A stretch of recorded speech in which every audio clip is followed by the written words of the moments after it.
సైంటిస్టులు పిల్లల మీద పరిశోధన చేశారు. ఒక బ్యాచ్ కి ఓట్స్, మరొక బ్యాచ్ కి స్టీల్ కట్ ఓట్స్, ఇంకొకరికి ఆమ్లెట్లు ఇచ్చారు. తిన్నాక వాళ్ళకి రక్త పరీక్షలు చేస్తూ వాళ్ళు ఎప్పుడు ఆకలిగా ఫీల్ అవుతారనేది గమనించడం ప్రారంభించారు. కొన్ని గంటల తర్వాత ఆశ్చర్యకరమైన విషయం బయటపడింది. ఓట్స్ తిన్న వాళ్లలో ఇన్సులిన్, కార్టిసాల్, అడ్రినలిన్ లెవెల్స్ చాలా ఎక్కువగా పెరిగాయి. వారి బాడీ స్ట్రెస్ గురైనట్లు కనిపించింది.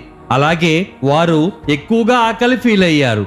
చివరికి వారు ఆమ్లెట్లు తిన్న వారి కంటే 81% ఎక్కువ ఆహారం తీసుకున్నారు. స్టీల్ కట్ ఓట్స్ తిన్న వాళ్ళు ఆమ్లెట్ గ్రూప్ కంటే దాదాపు 50% ఎక్కువ తిన్నారు.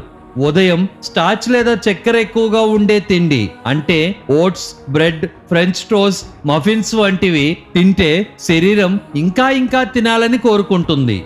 కానీ ఉదయం ప్రోటీన్, కొవ్వు ఎక్కువ ఉన్న ఆహారం అంటే ఆమ్లెట్లు వంటివి తింటే ఆకలి నెమ్మదిగా, శక్తి స్థిరంగా ఉంటుంది. పిల్లలకి ఎటువంటి బ్రేక్ఫాస్ట్ పెట్టాలో మీరే ఆలోచించండి.